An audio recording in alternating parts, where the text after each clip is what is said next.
Hi, and welcome to Workshop 2 in the Serving Well series, Communication That Works. Before we start, make sure you've downloaded your workbook. You'll need it for exercises throughout this workshop. If you haven't grabbed it yet, pause now and get it from the link in the video description below. Got it? Good. Last time in Workshop 1, we talked about the 3 domains: governance, management, shared leadership, and started creating clarity around where work lives. Today, we're tackling what happens between board meetings. Here's what we hear over and over from nonprofit leaders. I either overwhelm my board with too much information, or they show up to meetings blindsided by what's happening. You're trying to keep everyone informed without burning yourself out. And if something happened to you tomorrow, most of what's happening in your organization lives only in your head. That's what we're solving for today. So, how to use this workshop. This is not a lecture that you watch passively, it's a working session. Throughout this video, you'll see clear pause the video markers. When you see those, actually pause, do the reflection, fill out the tool, think through the prompt. That's where the real learning happens when we take action.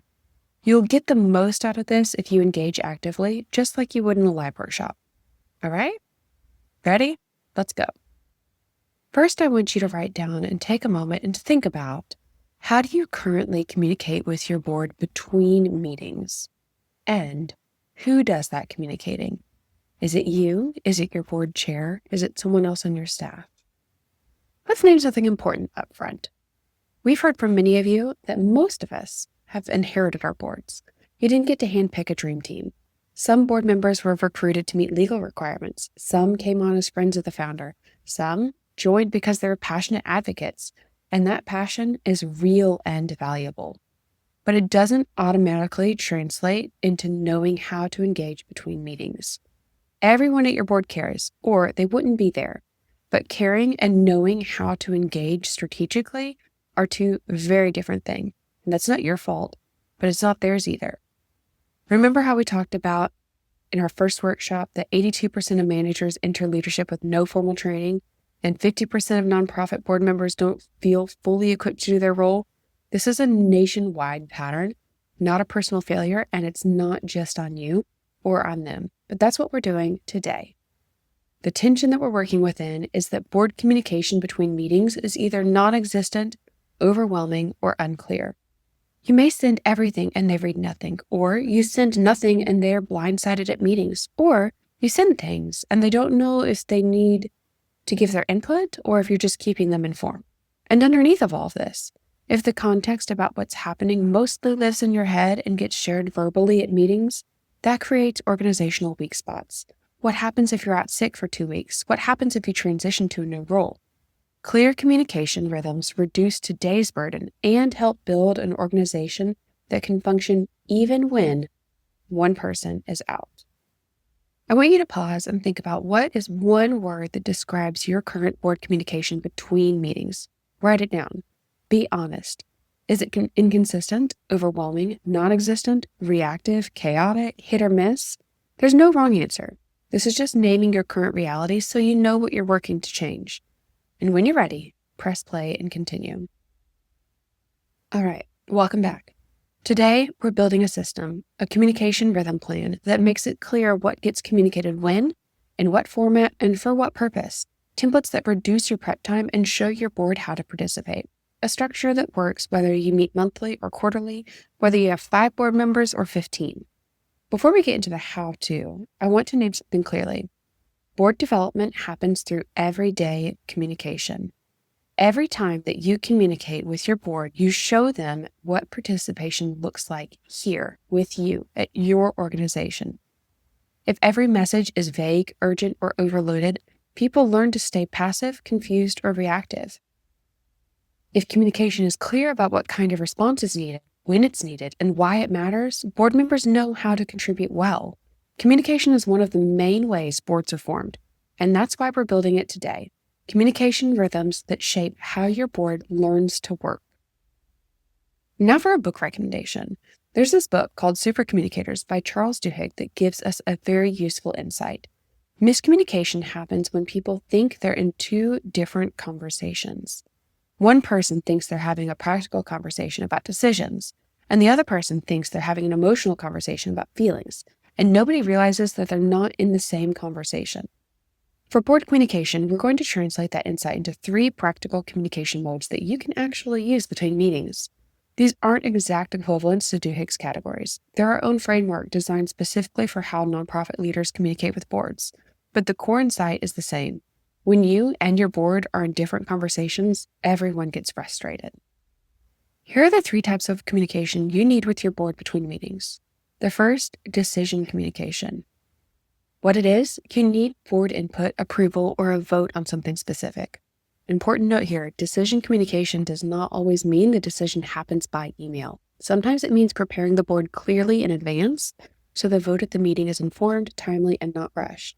When to use it? Before a decision needs to be made, not at the meeting when it's too late to give people time to think. Format. A clear ask, a deadline, context, options. What board does. So what do we need them to do? Vote, approve, or provide specific input by a deadline. And what we're showing is how to exercise governance authority in practice. Let's go see what that looks like. All right, that's a bunch of text on the screen. You can pause it and read if you want, but I'm just going to run through the highlights. First, we're introducing ourselves and sharing a little bit of context about what the project is or what the question is, and not just going straight into, I need. We're giving them a little bit of context.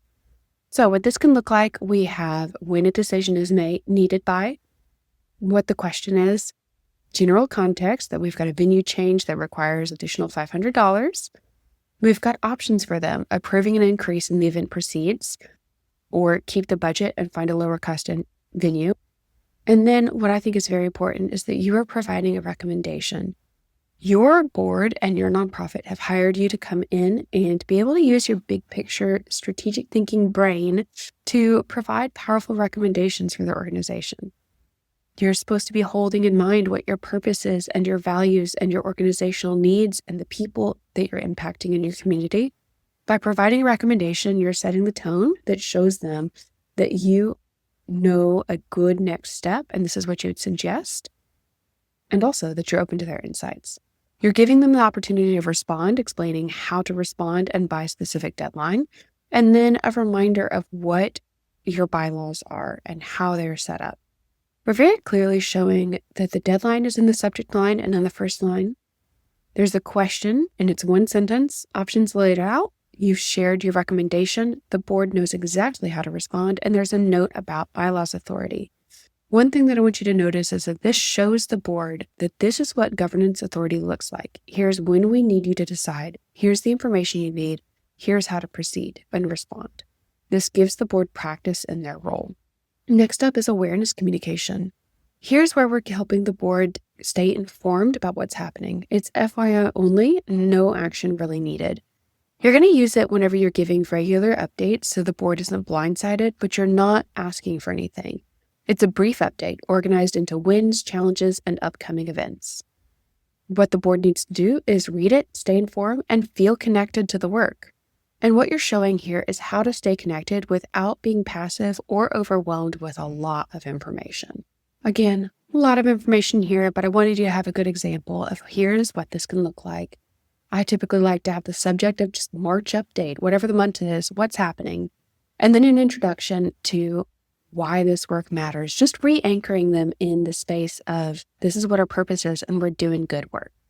Then you've got your list of wins, you've got your challenges and upcoming events, and then the reminder that there's no action needed, just keeping them connected to the work. You're giving your board permission to just read this and stay informed. No guilt, no expectation of response. They're not wondering, should I reply? What does she want from me? You're showing them that they can stay engaged with our work without every communication requiring action. Next up is engagement communication. This is where we want the board's strategic thinking on something, not an immediate decision, but their wisdom. We're going to use it whenever we're wrestling with something and need different perspectives. It's often an open question with context and an invitation to reflect. Again, no rush here. You're asking them to contribute ideas, share experience, and help you think through it. And you're showing them how to think strategically alongside you and that this is partnership work. Here's an example. On this one, I didn't include an introduction. I still think you should do that. That's just good email etiquette and communication practice. But I did want to just dive right into this example. You're asking them a pretty specific question that is also open-ended. How do we balance sustainability and accessibility in our fee structure? You give them the context of why it matters that 40% pay full cost and 60% need a sliding scale, and that's just not sustainable for everyone. You're asking for their thinking on what factors should guide this, what models have they seen work elsewhere, what values should drive our decision, and giving them a little bit of a time frame, saying it's no rush, just over the next month, and I would love to discuss this at our April meeting. I hope you can see the difference here. You're not asking for a decision. You're not giving them a deadline. You're inviting them into your strategic process. You're saying, I don't have this figured out yet. I would love your wisdom. Please take your time. I value yours. And if you remember from the last workshop, this is what shared leadership looks like. You bring your expertise and they bring theirs. You think together. And it's how we build strategy as partners. Here's a summary slide. The key thing that I want you to remember is that you're naming the type clearly for yourself or even for your board so that they know how to respond and learn participation habits. You're not putting directly into your email subject line, awareness, and then whatever it is. But you'll start to pick up on the structure and really help them to note what kind of support they need to share. I want you to take a moment and write it down. Which type do you rely on most with your board right now? Just one word: decision, awareness, or engagement. And while you're doing that, also kind of be thinking about where could you start introducing some of the others. Now, really important thing here is to check your bylaws. You might be sitting here throughout this entire presentation up to this point and being like, whoa, I'm not allowed to ask for a budget increase, or we're not allowed to make these specific decisions via email. This is where it is incredibly important to, one, check your bylaws, and two, know that a very, very, very important note is that not everything can be decided via email, and not everything should be. Within your bylaws, it should specify what can and cannot be decided between meetings. What's usually okay for email votes: routine approvals already discussed at meetings, time-sensitive decisions under a certain dollar amount, and emergency decisions with formal ratification later. What usually requires a formal meeting vote would be annual budget approval, hiring or firing employees, the executive director at the C-suite level, major contracts or financial commitments over a certain threshold, and policy changes or bylaw amendments. When in doubt, check with your board chair and review the bylaws. Here's what not to do. Don't send an email that just says updates and a few things. And then, we've been asked to apply for a $50K grant that requires 20% match. I need board approval by Friday to proceed. What's wrong with this? Well, quite a few things. Most organization bylaws would require a $50K commitment to be voted on at a formal board meeting, not via email. That's too big of a decision for between meeting approval, even if it is urgent. A better approach would be to use an engagement email to share the opportunity, get initial thinking, and then schedule a special board meeting if needed, or add to the next regular meeting agenda. The rule: when in doubt, check with your board chair or review your bylaws. For big decisions, build thinking time before the meeting. Then hold the vote when you're together. Your workbook has sample bylaw language that you can reference. Think about a recent board communication you sent. What type were you trying to send? What type did your board think that it was? And what happened? And if that's too close to home at the moment, think about a time whenever somebody was communicating with you. Welcome back. I'm guessing you just had a little bit of an aha moment about why certain communications landed weird with your board. You were in different conversations and nobody knew it. Remember the 3 domains from workshop 1? We had governance, board owned. That's our decision-making communication. Management, which is staff owned. That's our awareness communication. And shared leadership or partnership. That's our engagement communication. Workshop 1 helped us clarify where work lives. Workshop 2 is about building communication habits that help people actually do that work well. When you send management updates as decision requests or treat shared leadership like governance, everyone gets frustrated. And now you have language for why. Before you start building your communication rhythm plan, we need to address one question. Who sends what, you or your board chair? This follows a common nonprofit governance pattern that you'll see in guidance from groups like BoardSource.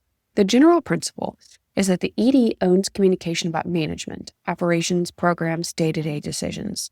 The board chair owns communications about governance, board process, recruitment, and board performance. The ED and chair co-own communications about shared leadership, strategy, sustainability, and big questions. Let's take a moment, pause, and think about it. What communication does your board chair currently own? In practice, the executive director typically sends monthly or quarterly impact updates, program and operation reports, budget proposals and financial updates, strategic questions where you need board thinking, decision requests for operational matters within your authority, of course. The board chair typically sends board meeting reminders, committee assignments, board recruitment communications, individual check-ins with board members, and communications about board process. And together, they might send board meeting agendas, strategic planning updates, and high stakes or sensitive decisions. The key is that you need to design your communication rhythm plan with your board chair so it's clear who owns what, and you're not duplicating efforts or leaving gaps. Some chairs are very hands-on and want to send everything. Others prefer for you to take the lead and just keep them informed. Talk about it and decide together. All right. Now we're getting to the tool you're going to build today. Turn into your workbook and go to Board Communication Rhythm Plan. It's a simple table that maps out what you communicate to your board, when, the frequency, in what format, for what purpose, who owns it, ED or chair, and where it's documented. That last column, documentation, it matters because if it's not written down, it's living only in your head. And remember this. This is designing the rhythms that will show your board how to participate between meetings. I've pre-populated 4 examples to get you started. Notice, one is chair-owned, the other are ED-owned. Your job is to customize these 4 to fit your context, and then add 2 to 3 more that make sense for your organization. In a moment, you're going to pause the video and spend 10 minutes working on this. Here's what I want you to focus on. Step 1, review the examples. Give yourself about 2 minutes for this, but it's self-paced, so you can take however long you want. Think about it. Do these 4 fit your context? Adjust the frequency if needed. If you only meet quarterly, shift the timeline. Change the format if it doesn't match how you work. And notice which are ED-owned versus chair-owned. Step 2, add your own communications. Think about it. What do you already send to your board? Even if it's inconsistent, name it. What should you be sending but aren't? These are your gaps in communication. What lives only in verbal updates at meetings that should be documented? What does your chair currently send? Add those too. Don't overthink the format. Email is fine for most of these. Focus on what and when. Step 3, check for balance. Do you have at least one of each type? Decision, awareness, and engagement. Are you overwhelming them? If everything is weekly, scale back. If you and your board chair are consistently sending emails back to back, scale back or combine them. Are you leaving anyone in the dark? If everything is quarterly, add in some touch points. And is the ED chair split clear? And here's the key question as you build this plan. What is this plan teaching my board about how to contribute between meetings? Are you showing them to be passive, reactive, strategic partners?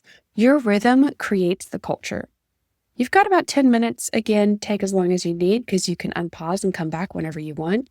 But the biggest thing is don't rush. This is the most important work in this workshop. Welcome back. How'd that go? Here's what I hope you noticed as you filled that out. Some of you realized you're only doing awareness communication, no decision or engagement. Your board hears what's happening, but never gets asked to decide or think strategically. Others, you might have saw you're overwhelming your board with too much. Every communication is urgent and nothing can wait. Some might have caught that you and your chair are duplicating efforts. You're both sending meeting reminders, both updating the board on the same things.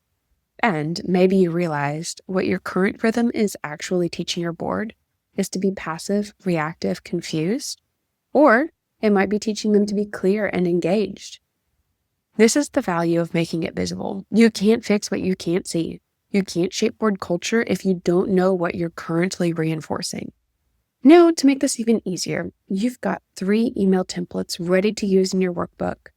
Decision email template for approval and votes, awareness email for FYI updates, and an engagement email template for strategic input. Each template saves you time and teaches participation habits. They match exactly what we just taught: decision, awareness, engagement. Use them as is and adapt them to your voice. The key is that you want to name the type of communication clearly for yourself so that as you write this, you know what you're asking for. All right, I have 2 children, and as I was creating this presentation, I put in one of my favorite books as a book recommendation, and they wanted to include theirs, and it works perfectly with our Choose Our Own Adventure. Here is what we're gonna do next. You've got your communication rhythm plan. You've got templates that teach participation. Now, what's your one commitment? Here are some options. You can pick one, you can pick 2 or 3, but I recommend starting with 1. Send 1 communication using a template within the next 2 weeks. Share your communication rhythm plan with your board chair for feedback within a week. Document 1 process that currently lives only in your head and add it to a shared drive. Add in 1 new communication rhythm to your calendar and set a recurring reminder. Check out your bylaws for email voting authority and know what can or can't be decided between meetings. Or choose your own adventure, make up something, but the key is to specify what and when. Remember that every rhythm you document, every process you write down, every template you use builds infrastructure that will outlast you and enhance your mission and your purpose and your values, and hopefully deepen your impact. So pause this video. Write down your commitment. What will you do? By when? And when you're done, press play for the final wrap-up. As a reminder, today we worked through a communication rhythm plan that makes it clear what gets shared and when. You have 3 email templates that reduce your prep time and teach participation habits. Language for 3 types of communication: decision, awareness, and engagement, so your board knows how to respond. Clarity on what can be decided via email and what needs formal meeting votes or reviews. Understanding of who owns what communication, you or your board chair, and hopefully 1 concrete commitment to implement this week. This is smoother communication and board culture building. You're shaping how your board learns to work. And here's why this matters beyond just today. Before you recruit new board members, you need a board culture that they can actually join. A clear rhythm helps current board members know how to contribute, and it gives future board members something real to step into. You cannot recruit your way out of unclear systems. The work you did today, the rhythms, the expectations, the documentation, it's the foundation that makes recruitment and sustainability possible. Today, we focused on what happens between meetings. Next time, we're going to be focusing on the meeting itself and how it's structured. Here again is the progression of what we're building across this series. Workshop 1 clarified where the work lives, our 3 domains of governance, management, and shared leadership. Workshop 2, today, build communication habits that help people do the work well between meetings. Our next workshop is redesigning meetings so board does the work and not just hears about it. And then our 4th is recruiting and sustaining the right people to do that work. Each workshop builds the foundation for the next. Clear communication makes strategic meetings possible. Strategic meetings make recruitment and conversations honest. Thank you again for your work today. Your boards are lucky to have you leading this. See you in workshop 3.